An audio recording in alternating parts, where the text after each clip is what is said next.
Bienvenidos estudiantes de la Universidad Santo Tomás en Colombia.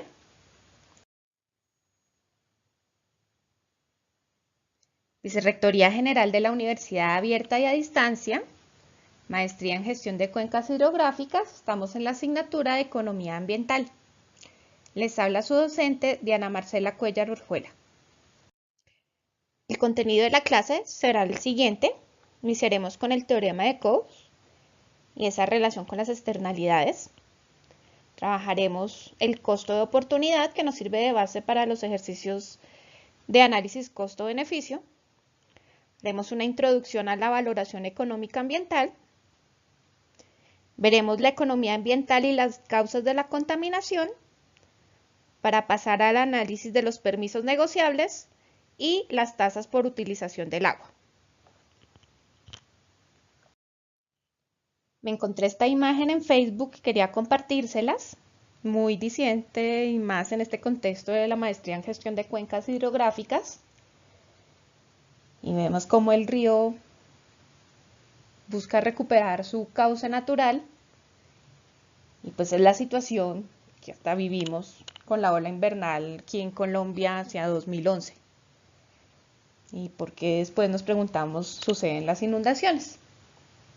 Realmente esto, por ejemplo, fue la situación que aconteció en el municipio de Chía, en Cundinamarca, donde un sector de una zona urbana residencial se vio fuertemente afectada. También la inundación que se presentó en la Universidad de La Sabana, en las zonas aledañas al río, donde por un lado no se respeta la ronda y por el otro pues hay alteraciones al curso del río y pues no se prevé este tipo de situaciones. Iniciaremos entonces con el teorema de Coase. En la imagen, el río Magdalena a la altura del municipio de Guataquí en Cundinamarca. Ronald Coase fue un economista británico, profesor de la Universidad de Chicago, quien recibió en 1991 el Premio Nobel de Economía, entre otras cosas por el teorema que lleva su nombre, aunque realmente él no lo formuló explícitamente. El punto de partida de Coase es la afirmación de que para que exista una externalidad siempre tiene que haber dos partes, alguien que la causa y alguien que la sufre. Ya lo vimos en las clases anteriores, hablábamos de esas externalidades y cómo puede haber externalidades positivas y externalidades negativas. El teorema de Coase afirma que en ausencia de costos de transacción, el problema causado por las externalidades podría resolverse asignando en favor de una de las partes el derecho de propiedad sobre el medio a través del que se transmite la externalidad. En este sentido, se deja a favor de una de las partes la definición de lo que se puede y no se puede hacer. Es decir, la persona o el agente en el cual queda a favor los derechos de propiedad es quien puede decidir la actuación respecto al bien o servicio, en nuestro caso un bien y servicio ambiental. Coase mostraba que desde la perspectiva de la eficiencia económica resultaría irrelevante en favor de quién se definen los derechos de propiedad sobre el medio, o sea, si es sobre el agresor o sobre el agredido, sobre el que genera la externalidad o el que se ve afectado por esa externalidad. Una vez definido este derecho a favor de una de las partes, ya se entraría en un proceso de negociación entre estas partes y esto llevaría siempre al mismo punto, a una misma asignación de recurso que además resultaría ser un óptimo de Pareto. Ese óptimo de Pareto donde nadie puede mejorar su bienestar sin disminuir el bienestar de otra persona. En el contexto del teorema de Coase, entonces los derechos de propiedad indican quién es el dueño de qué o tiene permiso para hacer algo. Entonces, si las partes privadas pueden negociar sin que exista un costo sobre las asignaciones de los recursos, ellos solos pueden resolver el problema de la externalidad. Pueden llegar a un acuerdo en que todos estén mejor y el resultado sea eficiente. En la imagen, el municipio de Suezca, en Cundinamarca, el cual, bueno, al fondo, aunque en la imagen es, digamos que ya bastante lejos, el municipio de Suezca tiene en el casco urbano prácticamente una empresa cementera, que esto ha representado un grave problema para el ambiente de la población.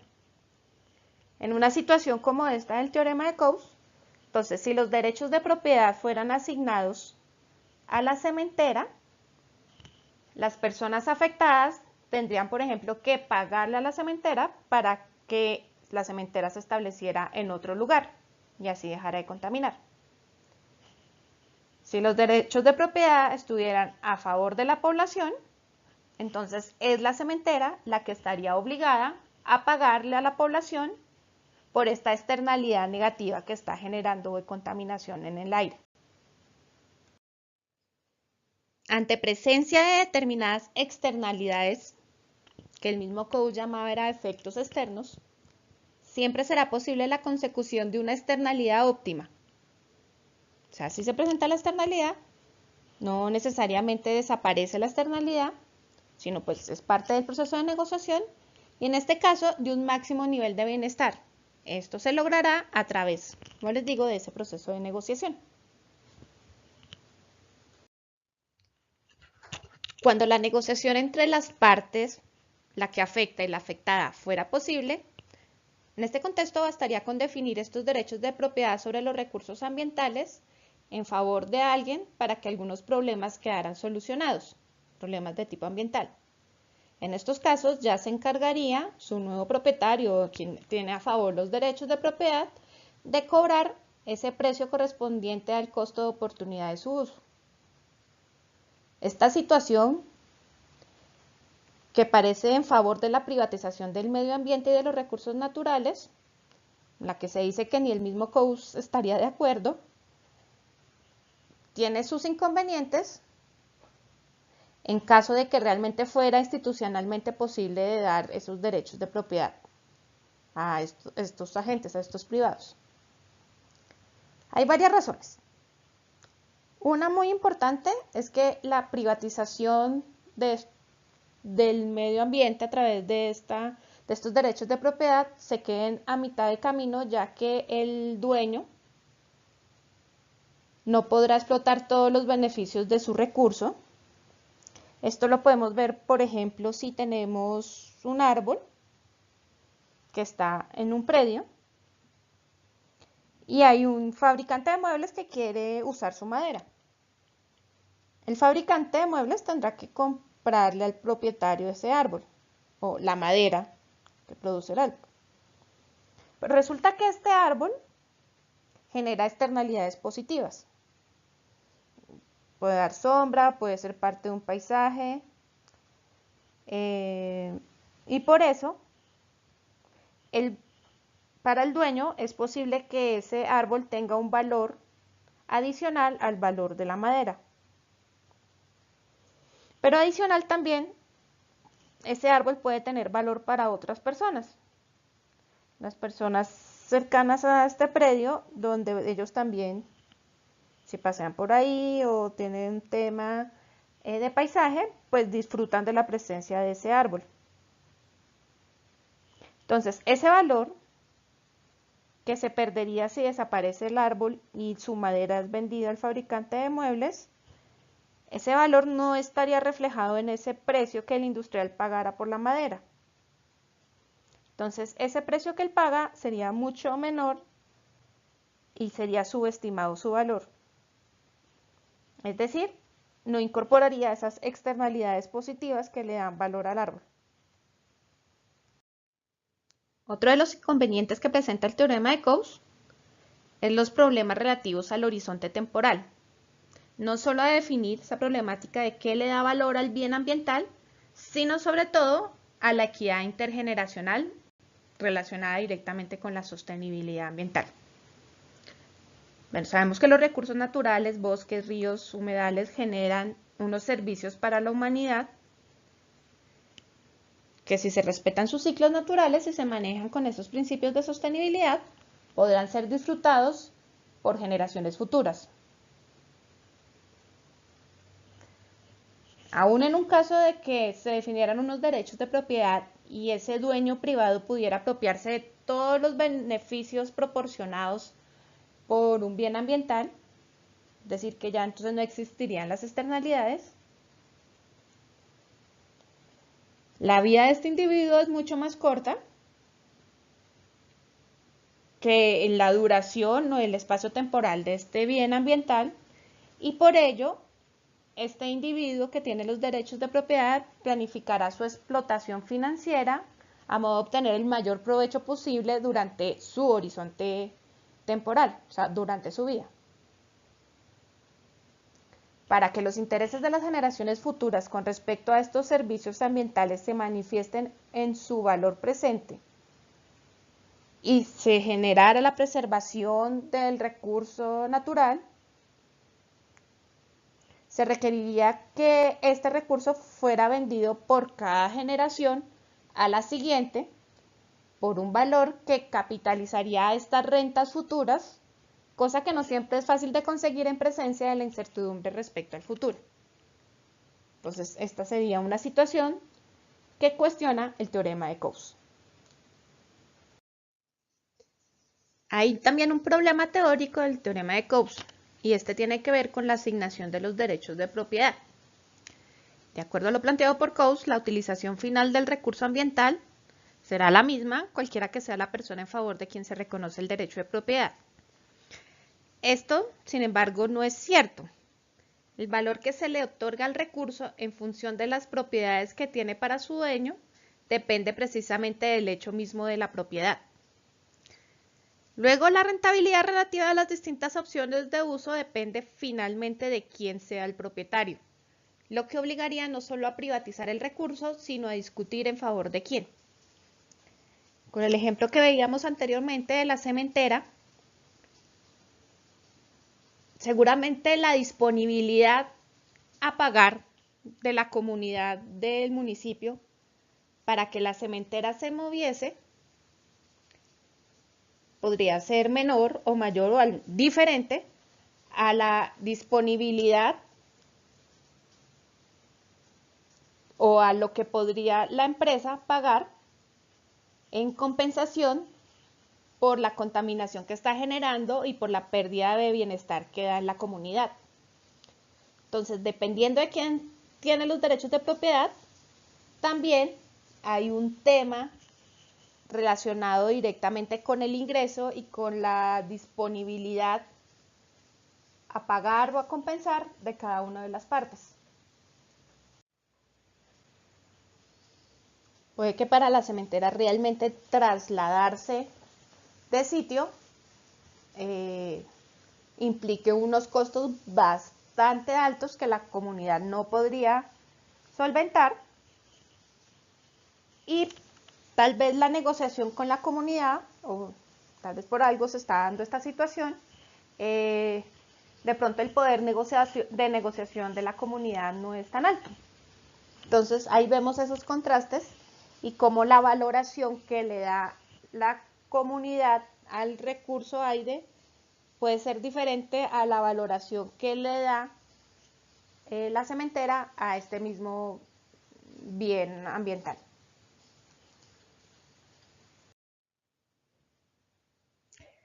Relacionado con el teorema de Coase, también está el valor del medio ambiente en presencia de restricciones.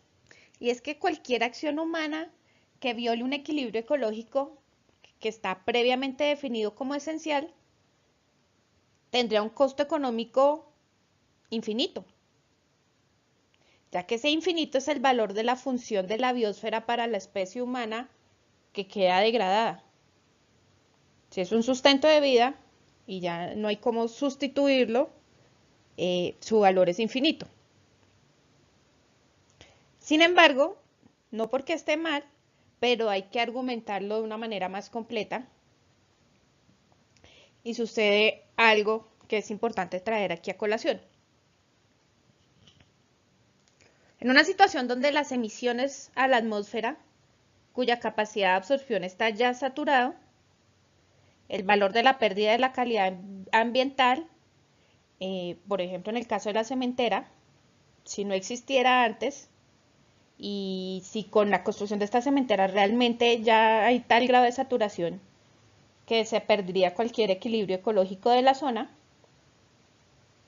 Entonces, en este caso, a la nueva cementera tocaría negarle la autorización para operar. O sea, no podría estar ahí. Pero puede ser que esta nueva empresa, que va a generar unas emisiones de contaminación, de dióxido de carbono, se comprometiera, por ejemplo, a conseguir una reducción equivalente en algún otro punto. Por ejemplo, ya sea reforestar la superficie necesaria para el crecimiento de los nuevos árboles y que esos árboles fijaran una cantidad de carbono igual a la que ellos emitieran, por ejemplo. O invertir en una transformación ecológica o en reducirle las emisiones a otra empresa que estuviera ubicada en otra localidad, o sea, no sé qué sucede, en otro país. Entonces así reduciría todas las emisiones totales en una cuantía equivalente. Entonces, ese costo de reforestar o de invertir en otra planta, en otra industria para reducir las emisiones, ese costo no es infinito. Y pues ya en términos de globalidad, pues sí lleva a respetar un equilibrio de manera global con esa disminución de emisiones. ¿Esto a qué lleva? A que el costo de emitir una tonelada de dióxido de carbono a la atmósfera no es infinito, sino que ese costo viene dado por el de conseguir una reducción en algún otro lugar. Esta situación es la que se denomina precios sombra de ese impacto ambiental. Así este precio sombra, que también en otros contextos es conocido como precio social o precio cuenta, representa el costo de oportunidad de producir o consumir un bien o servicio. Un bien o servicio puede no tener un precio de mercado, sin embargo, es posible asignarle un precio sombra que permite hacer, en este caso, un análisis costo-beneficio.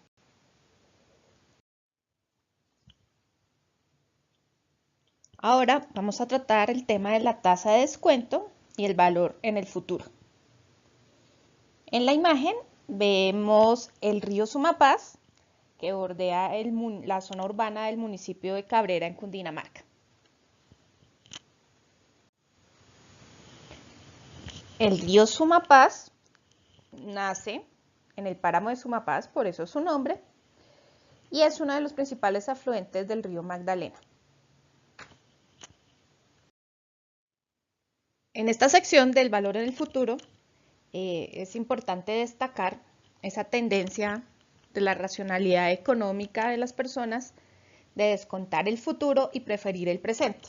Es decir, las personas tienen una fuerte preferencia por el presente. Dan menor a aquello que aparece lejano en el tiempo.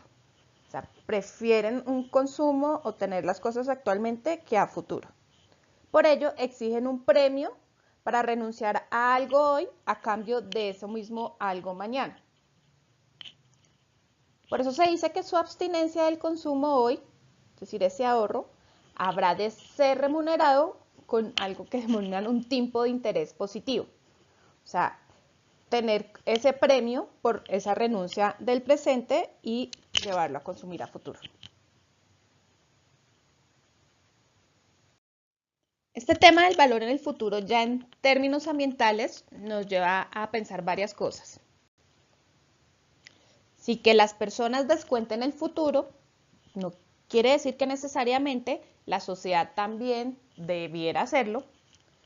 Y la problemática de escoger entre un mismo impacto positivo que afecta el bienestar de una persona representativa en dos momentos diferentes del tiempo. Estos son principios que llevan al análisis de la equidad intergeneracional. Ya conocemos la relación directa entre este principio de equidad intergeneracional y la sostenibilidad ambiental en este contexto. Entonces, el valor del futuro es ese descuento del futuro que corresponde a la operación por la que se reduce el valor de un activo por el simple hecho del paso del tiempo, sin que ello tenga que ver con la obsolescencia, es decir, un fenómeno debido a la presencia de un progreso tecnológico.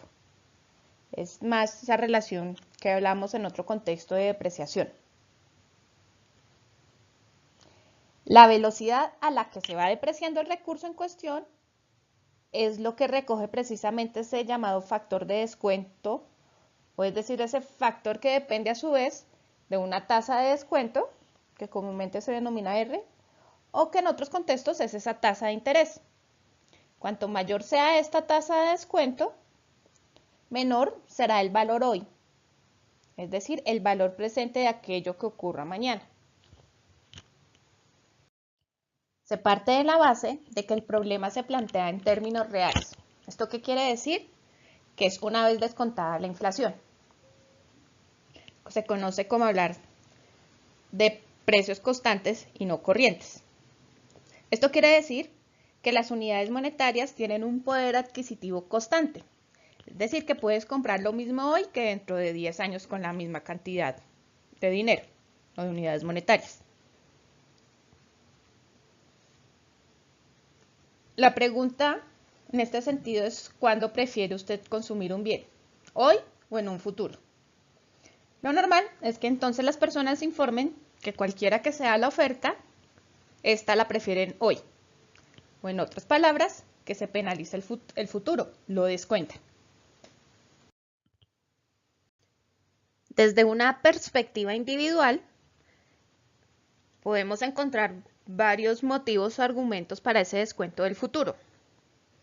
Alguien podría argumentar que es un tema de impaciencia, que las personas prefieren disfrutar algo ahora, porque ahora es cuando se encuentran mejor, porque están seguros que en este momento es que pueden disfrutar de la situación, sacar ese beneficio, ese bienestar.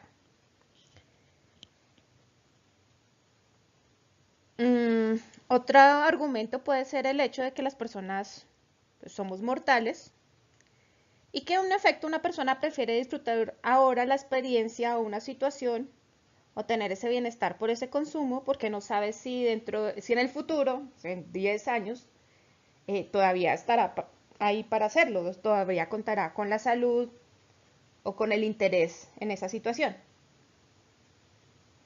Sí, hay quienes pueden pensar que no tan seguros que estar vivos en 10 años, entonces prefieren tener ese bienestar en este momento. Esa incertidumbre con respecto a la duración hasta de la misma vida introduce, por tanto, un elemento de riesgo, algo que se podría llamar una prima de riesgo en la tasa de descuento. Otro argumento sería la disminución de la utilidad marginal de consumo. ¿Esto qué significa? Que una persona puede pensar que en el futuro su situación económica habrá mejorado y pues en muchos casos se argumenta que cuanto más se tiene de algo, menos se valora una unidad adicional de lo mismo, esa utilidad marginal. Entonces esa persona considerará que cuando aumente su poder adquisitivo, que supone que eso va a suceder a futuro, menor será el incremento del bienestar que le reportará el consumo de cualquier bien. Es decir, esa utilidad marginal del dinero para esa persona disminuirá en el futuro. Aquí el ejemplo, esta es la playa de Bahía Concha en Santa Marta, en el departamento de Magdalena. Yo les pregunto, ¿cuándo prefieren viajar? ¿Ahora o en 10 años? ¿Cuándo preferirían ir a la playa? En términos económicos, también se podría argumentar este descuento del futuro, por el tema de la rentabilidad positiva que un activo proporciona. Y está relacionado como con ese costo de oportunidad. Las personas saben que en el sistema financiero se tiene una recompensa o una rentabilidad o un interés cuando se hacen inversiones financieras o el hecho de tener un CDT, muestran una cuenta de ahorros que el interés es mínimo, pero se tiene esa rentabilidad.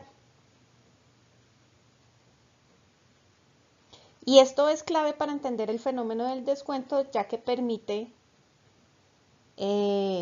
por otro lado, determinar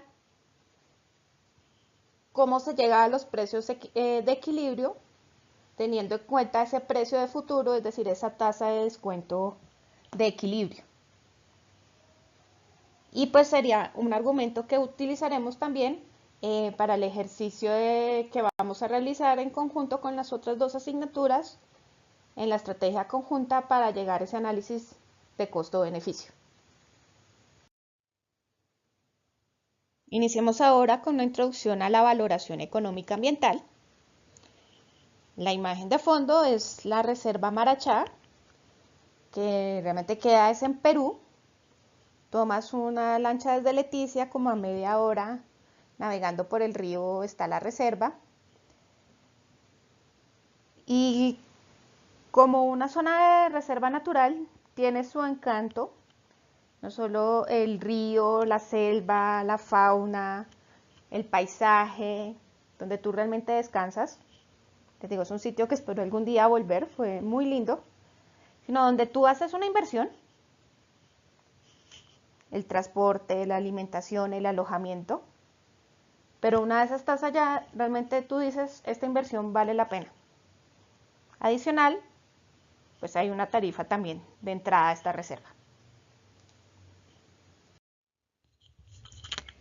La valoración económica ambiental se puede analizar desde dos perspectivas, la perspectiva microeconómica y una perspectiva macroeconómica. Cuando hablamos de una perspectiva microeconómica, nos referimos directamente a los agentes económicos y aquí nos referimos a una valoración de impacto ambiental, algo puntual, algo que sucede. Esta se puede dar por cambios marginales en el flujo de los servicios ambientales, una identificación de afectados o unos cambios en el bienestar dado ese impacto ambiental. Se puede analizar por el valor de la unidad de superficie, de la unidad de un ecosistema en específico. Esa es la perspectiva microeconómica. La perspectiva macroeconómica, hombre lo dice, es un nivel macro, un nivel amplio. Se puede analizar ya desde el cálculo de la riqueza de un territorio. Es decir, esos análisis que se hacen de contabilidad nacional o de capital natural, esa valoración macro. El objetivo de la valoración económica ambiental es mantener esa sostenibilidad ambiental. Esa sostenibilidad que implica lograr resultados de desarrollo, por ejemplo, sin amenazar las fuentes de nuestros recursos naturales, sin comprometer las futuras generaciones, siendo sostenible. Pero esa sostenibilidad en algunos casos se denomina débil cuando se reconoce la posibilidad de sustituir los recursos, esa sustituibilidad. Eso es lo que hacemos por el análisis de valoración de métodos convencionales que vamos a estudiar. Sin embargo, no se desconoce que hay quienes manejan el concepto de sostenibilidad fuerte, que es cuando no hay sustituibilidad entre los recursos. ¿Esto qué implica? Que no se podría hacer una valoración. Es decir, que los recursos ambientales no son sustituibles. La pérdida de un ecosistema por un impacto ambiental no se podría valorar, por ejemplo, porque no se podría volver a recuperar. Este es el análisis que se hace desde la sostenibilidad fuerte. Bueno, cuando ya entramos al tema de metodologías de valoración ambiental, encontramos dos grupos. Los métodos indirectos o llamados también de preferencias reveladas y los métodos directos o de preferencias declaradas o hipotéticas. Dentro de los métodos indirectos encontramos la metodología de costo-viaje, precios hedónicos y función de producción, los cuales permiten valorar el uso. ¿Y por qué son valores de uso? Como se estudia el comportamiento de los individuos en mercados de bienes privados relacionados con el bien ambiental a estudiar, estas metodologías se basan realmente en el comportamiento de los individuos, no en hipótesis, sino en situaciones que pasan y que reproduce con bastante fidelidad a otras técnicas usadas para la valoración de bienes de mercado. Este tipo de estudios se realizan mediante ejercicios económicos donde se busca mirar ese valor de uso del servicio o el bien que estamos trabajando. En las metodologías de preferencias declaradas o hipotéticas, eso es lo que pasa, hay una situación hipotética y se pregunta ya directamente la disponibilidad a pagar por un cambio hipotético en la calidad ambiental. Estas metodologías encuentran valores de uso y de no uso, por lo cual son esas preferencias declaradas a esas situaciones de no uso de esos servicios ambientales que ya vimos.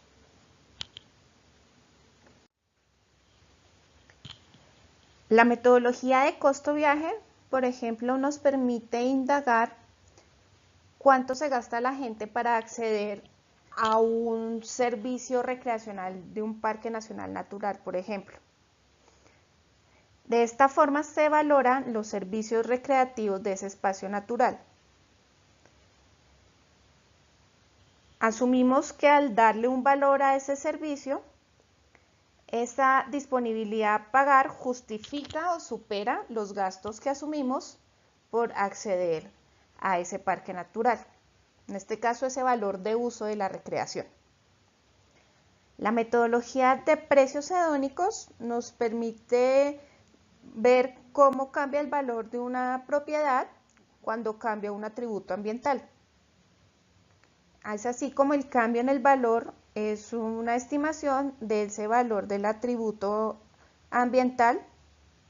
Esto se usa mucho en el mercado inmobiliario para estimar un indicador del valor de los atributos ambientales de los predios. El poder tener una buena vista o no tener mucho ruido, este tipo de cambios ambientales que se pueden presentar en los predios. Dentro de las funciones de producción, estas se relacionan más por cuánto cambia el valor de la producción de un bien cuando hay un cambio en un insumo que proviene del medio ambiente. Se le da un valor a una reducción en una calidad ambiental, dado por ejemplo los costos que esto implica. Entonces, dado una contaminación, pues se tiene en cuenta también la enfermedad que genera en una población cercana, los costos de no poder ir a trabajar de las personas afectadas, por ejemplo, eso equivale a la función de producción y pues también se está dando ese valor de uso. En la valoración contingente,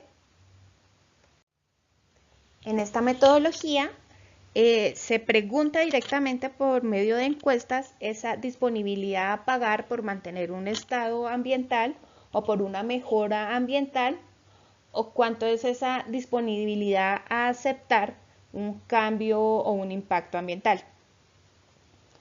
También encontramos los experimentos de elección, que son unas metodologías recientes que permiten unas nuevas modalidades de la economía, que es la economía experimental. Cuando hablamos entonces de las metodologías de valoración indirecta, hablamos de preferencias reveladas. Es decir, que están basadas en el comportamiento de los consumidores para derivar el valor que estos le asignan a los bienes ambientales dentro de un proceso de maximización de utilidad. En cambio, en los métodos directos hablamos de mercados hipotéticos. Estos se crean como mercados ficticios de bienes ambientales para aproximar la disposición a pagar por los individuos para conservar los recursos naturales o mejorar la calidad ambiental. En este caso, no existe información de otros mercados que puedan ser útiles para hacer la valoración de bienes ambientales, o sea, no se revela a través de otros mercados esa valoración. La técnica entonces para crear esos mercados es el método de valoración contingente. Esta introducción a la valoración económica ambiental, que ustedes también la van a ver en la unidad 6 del módulo de economía ambiental, es una invitación a la electiva en gestión en valoración económica ambiental. En esta asignatura se profundizan las metodologías, se hace un estudio práctico y realmente se mira cada metodología, las fases, los requisitos, en qué contexto se maneja. Por ejemplo, aplicar la metodología de costo-viaje para valorar un parque nacional natural. Para introducir el tema de los permisos de contaminación, hablemos primero de la economía ambiental y las causas de la contaminación. En la imagen, lo que parece como un mar, realmente es la laguna de Tota en el departamento de Boyacá, la cual se encuentra a más o menos unos 3.000 metros sobre el nivel del mar.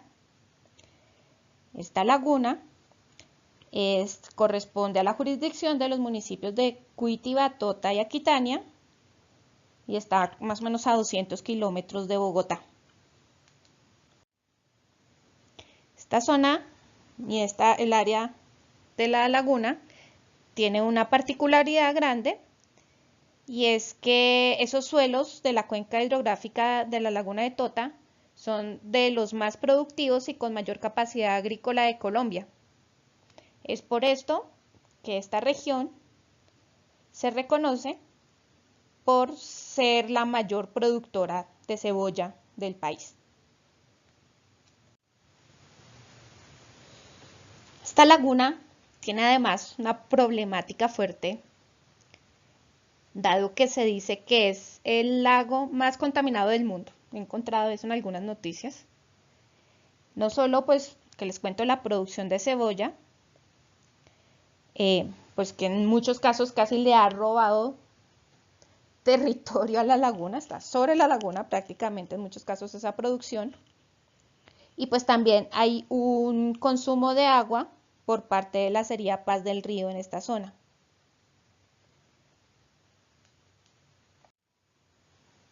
La contaminación por la producción agropecuaria no solo es el tema del olor, y que sí, realmente en el municipio de Aquitania se siente bastante, sino que se acusa en muchos casos a estos productores de cebolla de que están contaminando la laguna de Tota con fertilizantes y pesticidas, y por los que les comento, esa invasión para ampliar sus plantaciones.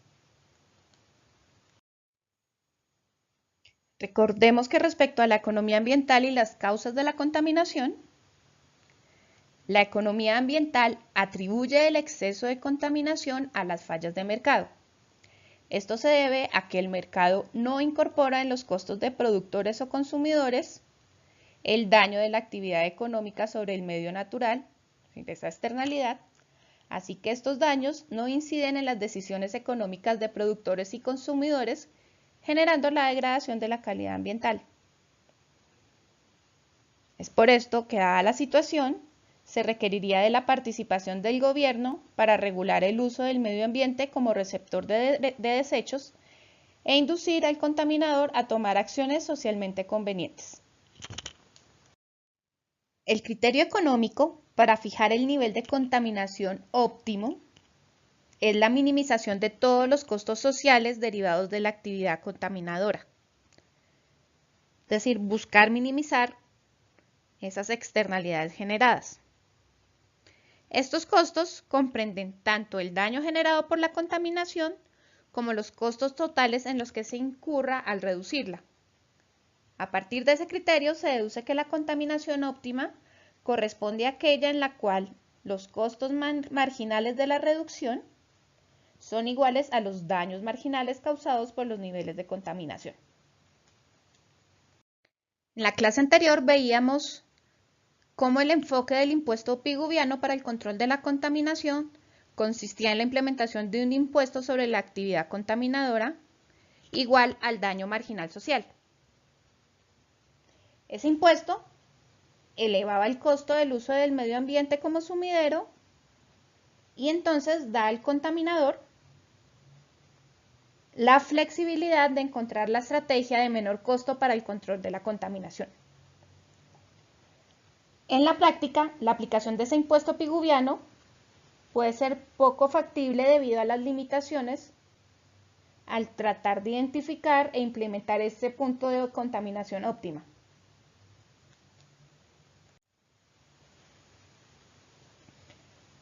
Como la autoridad ambiental no dispone de la información necesaria para la determinación del impuesto pigoviano en su esencia, que es poder determinar esa preferencia de los hogares y realmente conocer el nivel de tecnología de las firmas y cómo podrían contrarrestar esa contaminación a través de mecanismos de inversión en tecnología para así evitar pagar el impuesto. Pero en estos casos,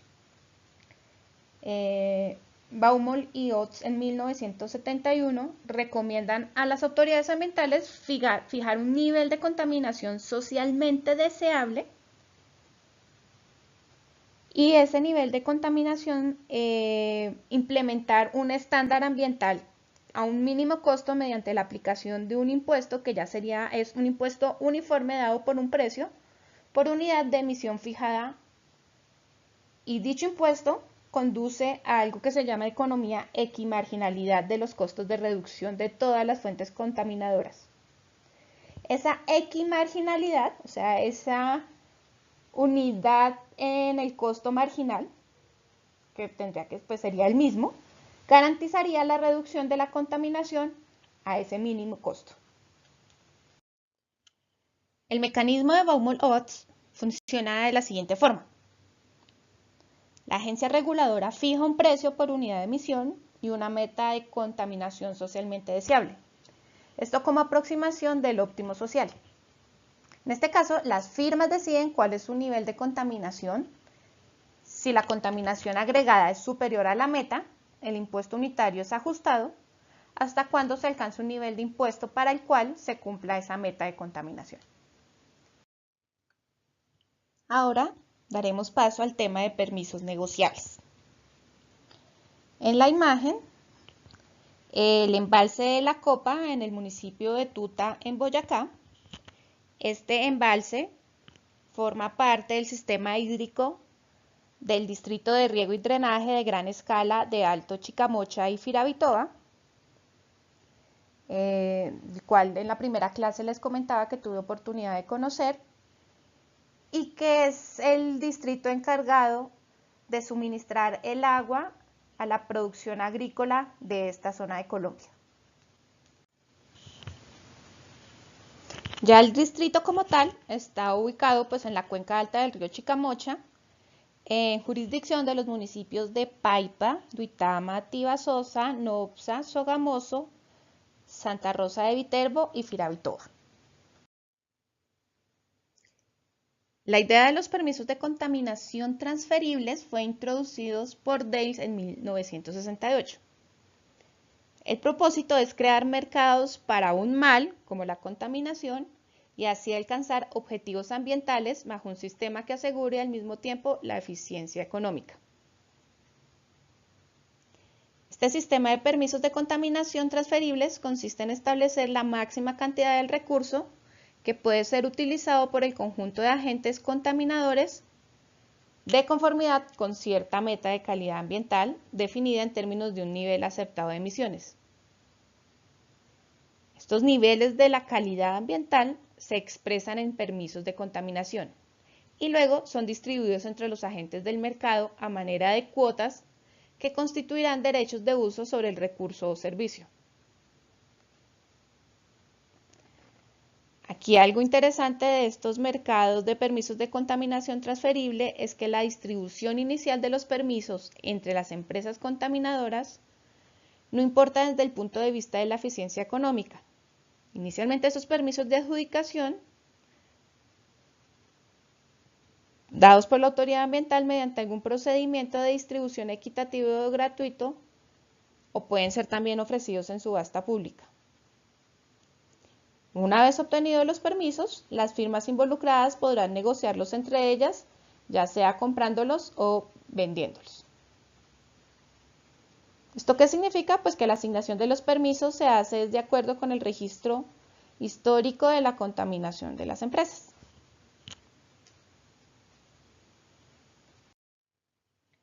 Si el sistema de permisos de contaminación transferibles es un mercado perfectamente competitivo, se asume pleno cumplimiento, entonces el sistema garantiza la consecución de la meta ambiental al mínimo costo, ya que en este caso todas las firmas deciden a qué cantidad de permisos acceden, igualando sus costos marginales del abatimiento de ese cambio de nivel hídrico con el precio de los permisos de contaminación. Entonces, así las empresas que pueden reducir más fácilmente la contaminación estarán dispuestas a vender los permisos que se les asignan. Las que no pueden reducir la contaminación por sus costos elevados tendrán que comprar los permisos que necesitan. Con la existencia de un libre mercado de derechos de contaminación, la asignación final será eficiente, cualquiera que haya sido la asignación inicial. Este es el postulado de Navarrete 2003. Dentro de las experiencias internacionales más reconocidas sobre el sistema de permisos de contaminación transferibles, encontramos el Programa Estadounidense de Limitación y Comercio, el cual fue diseñado para el control de las emisiones de dióxido de azufre.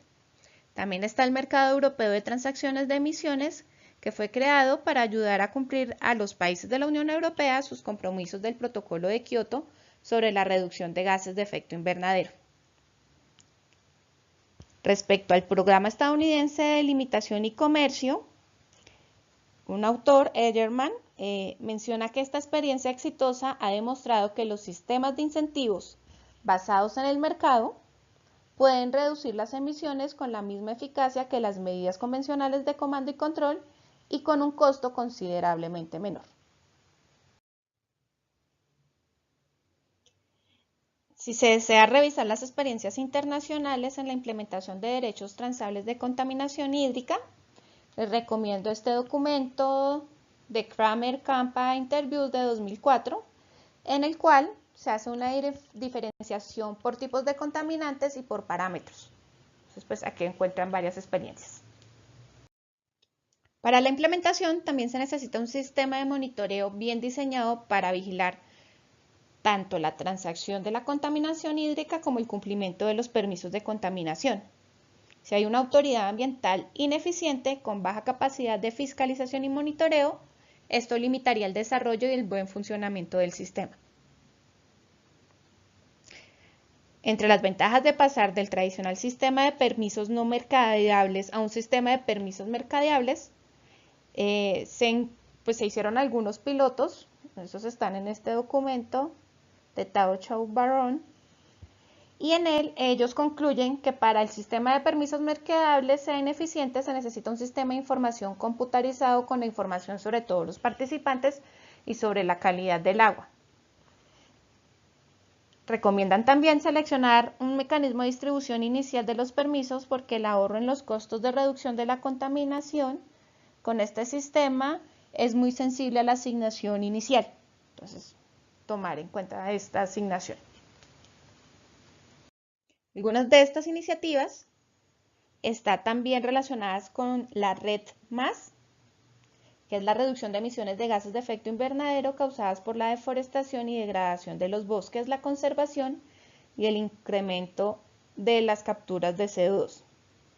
Este es un mecanismo de mitigación del cambio climático que busca reconocer y promover incentivos positivos a los países en vías de desarrollo para proteger sus recursos forestales, mejorar su gestión y utilizarlos de manera sostenible con el fin de contribuir a la lucha global contra el cambio climático y sus efectos.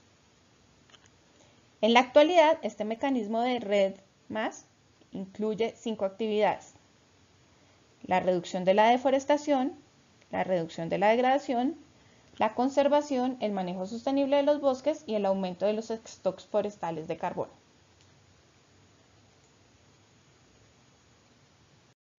Inicialmente se planteaba que el incentivo se orientara exclusivamente a reconocer el almacenamiento de carbono de áreas forestales con altos contenidos de carbono y fuertes presiones de deforestación o degradación, pero con el tiempo se ha incluido un enfoque más amplio que reconoce otras actividades para usarse en este mecanismo, como la conservación de los stocks de carbono, la gestión sostenible de los bosques y el aumento de las reservas forestales en los países en desarrollo. Entonces, esto es la Red Plus. Respecto a los mercados voluntarios de carbono en Colombia, ya hay un mecanismo de mitigación voluntaria de emisiones de gases de efecto invernadero, que son estos mercados voluntarios, y son una iniciativa de la Fundación Natura para implementar una plataforma tecnológica que permita realizar transacciones en el mercado de bonos de carbono. En este momento esta plataforma se busca que sea operada por la Bolsa Mercantil de Colombia, que es una entidad legalmente constituida y autorizada por la Superintendencia Financiera para comercializar créditos de carbono y servicios ambientales en el país. Para poder acceder a ese mercado, ya sea a nivel nacional o internacional, se debe tener en cuenta una oferta de proyectos de carbono que en el caso de la Fundación Natura son de carbono forestal. Hay varios proyectos que se pueden encontrar en la página web y ahí está pues toda la oferta de proyectos y las entidades aliadas interesadas en compensar voluntariamente. Aquí también es importante mencionar el rol de la Corporación Ambiental Empresarial, CAEM, que es una filial de la Cámara de Comercio de Bogotá y es la entidad encargada de motivar al sector empresarial colombiano para que conozca este mercado voluntario de carbono en Colombia y además inducir a la toma de decisiones de reducir sus emisiones. Y pues así también mostrar el camino para compensar voluntariamente. Esta entonces pues es la imagen de la página web de ese portal de mercados voluntarios de carbono en Colombia, entonces, mvccolombia.co, en donde pues ustedes pueden consultar la información que está disponible, que todavía no es mucha, pero pues ya es una buena iniciativa en el sentido de los permisos de contaminación transferibles.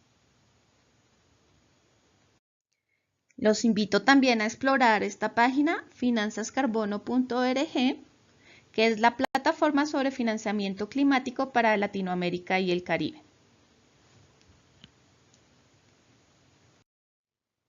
En nuestra sesión de hoy, por último, veremos las tasas por utilización del agua. En la imagen, este es el río Atrato, en el municipio de Quibdó. Este es como una vista desde el malecón hacia el río, en el departamento de Chocó. En la clase pasada hablamos sobre la tasa retributiva por vertimientos. Hoy hablaremos sobre la tasa por utilización del agua, que es otro instrumento económico. El objeto de esta tasa es cubrir el costo del manejo del recurso hídrico, reducir el consumo y motivar su conservación. La reglamentación de la tasa por utilización de aguas está contenida en los decretos 155 de 2004 y 4742 de 2005, además en la resolución 240 de 2004, que establece la tarifa mínima, y la 865 de 2004, que establece la metodología para el cálculo de índices de escasez por aguas superficiales, 866, que es el formulario de reporte de información al Ministerio de Ambiente, y la 872 de 2006, que es la metodología para el cálculo del índice de escasez para aguas subterráneas. La reglamentación de la tasa abarca la utilización de aguas superficiales y subterráneas, excluyendo el cobro de las aguas marinas. Las aguas estuarias están incluidas dentro de las categorías de las aguas superficiales y los acuíferos litorales en la categoría de aguas subterráneas. El documento de Política Nacional para la Gestión Integral del Recurso Hídrico, que fue publicado en el 2010, por el que entonces era el Viceministerio de Ambiente del Ministerio de Ambiente, Vivienda y Desarrollo Territorial, mencionaba tanto la tasa retributiva por vertimientos como la tasa por utilización del agua como fuentes de financiación que se encuentran directa o indirectamente asociadas a la gestión integral del recurso hídrico en Colombia. También menciona que la tasa por utilización de agua se estableció en el Código de los Recursos Naturales y pues en el artículo 43 de la Ley 99 del 93, y que tiene por objeto cobrar por la utilización de las aguas directamente captadas de un cuerpo de agua, con el fin de destinar dichos recursos al pago de los gastos de protección y renovación de los recursos hídricos para los fines establecidos en el artículo 108 de la Ley 151 de 2007. ¿Y quiénes deben pagar la tasa por la utilización del agua? Pues todas las personas naturales o jurídicas, públicas o privadas que utilicen el recurso hídrico en virtud de una concesión de aguas. Esto sin importar si la actividad para la que se usa es o no lucrativa. Están exentas de pagar aquellas personas que utilizan el agua para satisfacer sus necesidades básicas, siempre y cuando no haya derivación de las aguas. Y la competencia del recaudo, para este están autorizados a cobrar la tasa por utilización de aguas las corporaciones autónomas regionales, las corporaciones para el desarrollo sostenible, las autoridades ambientales de los grandes centros urbanos y las que refiere el artículo 13 de la Ley 768 del 2002. Este artículo habla de las competencias ambientales de los distritos de Cartagena, Santa Marta y Barranquilla, los cuales dentro del perímetro urbano que corresponde a cada uno ejercen las mismas funciones de las corporaciones autónomas regionales. A ello se suma también la Unidad Administrativa Especial del Sistema de Parques Nacionales Naturales del Ministerio de Ambiente y Desarrollo Sostenible. La destinación de estos recursos son exclusivamente a las actividades de protección, recuperación y monitoreo del recurso hídrico, y en las cuencas declaradas en ordenación se destinará a la elaboración del plan de ordenación y manejo de cuenca. Respecto al monto a pagar, el valor que debe pagar el usuario por la utilización del recurso hídrico se obtiene mediante la aplicación de la tarifa unitaria, es decir, el valor por metro cúbico, por el volumen efectivamente captado, que está también en unidades de metro cúbico. Un ejemplo importante y donde revisé parte de esta información fue en la página web del área metropolitana del Valle de Aburrá en Antioquia, cual pues tiene la información respecto a la tasa por utilización del agua. Y recordando lo que vimos en la clase anterior, donde entramos a la página de Banco 2, esa estrategia de compensación por contaminación pagando a familias que protegen el medio ambiente, pues me encontré esta noticia precisamente en la página web del área metropolitana del Valle de Aburrá, en donde mencionan que con Banco 2 Metropolitano del Valle de Aburrá, esta estrategia de pago por servicios ambientales con la que las empresas, instituciones y ciudadanos miden su huella de carbono y compensan en especie o en dinero a familias ubicadas en ecosistemas estratégicos. Mencionan aquí que este proyecto busca reconocer la labor de los campesinos que protegen el recurso hídrico en sus predios a través de la remuneración económica que permita mejorar la calidad de vida de estas comunidades rurales, y que hasta el momento, ponemos esta noticia desde esta semana, Banco 2 Metropolitano ha caracterizado los predios de 1.014 propietarios y están beneficiando a 133 familias campesinas del Valle de Aburrá, que están recibiendo ese incentivo de pago por servicios ambientales en compensación por sus acciones para proteger los bosques y fuentes hídricas del territorio. Y aquí un tema importante, el sobrecosto de la reducción de la contaminación se traslada a todos los usuarios de una red, incluyendo a los hogares, a través de las tarifas del servicio de alcantarillado, que incluye el costo de operación de la planta de tratamiento de aguas residuales. Efectivamente, en mi caso aquí en Bogotá, cuando reviso el cobro del acueducto, alcantarillado y aseo, que vienen los tres en uno, efectivamente tengo un aporte, ya se dice aquí, aporte para la preservación y restauración del ambiente, y se me hace un cobro por una tasa de uso y un cobro de la tasa retributiva. Entonces pago por el uso del agua y compenso por la contaminación con aguas residuales. Entonces los invito a todos a buscar su recibo del servicio de acueducto y alcantarillado, de pronto para que hagamos el ejercicio de ver cuánto estamos aportando nosotros a partir de este instrumento económico. Por último, a propósito del Día de la Tierra, 22 de abril, les traigo esta imagen que capturé de la página web del IGAC, del Instituto Geográfico Agustín Codazzi, en donde nos muestran las evidencias de los cambios en la Tierra y las acciones a tomar. Entre las evidencias encontramos el aumento de la temperatura global. La temperatura promedio de la superficie del planeta ha subido aproximadamente 2 grados Fahrenheit desde finales del siglo XIX. El calentamiento de los océanos, el encogimiento de las capas de hielo, el aumento del nivel del mar, la acidificación oceánica, entre otros. Sobre todo lo que se recalca aquí son las acciones a tomar. La invitación es a plantar o donar un árbol, compartir el carro, andar en bicicleta, usar el transporte público, teleconferencia en lugar de viajar.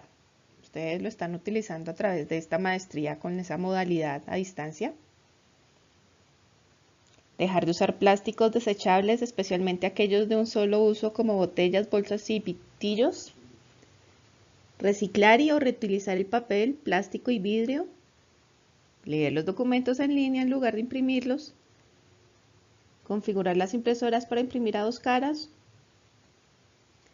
Usar botellas y tazas reutilizables para agua y café. Reportar las fugas de agua o daños eléctricos. Apagar la pantalla de los computadores cuando no se están usando. Apagar las luces al salir. Y tomar las escaleras en lugar de ascensor para ahorrar energía. Gracias a todos por su atención. Les recuerdo, soy su docente de Economía Ambiental, Diana Marcela Cuellar Orjuela. Mi correo electrónico es dianacuellar@ustadistancia.edu.co. Hasta una próxima oportunidad.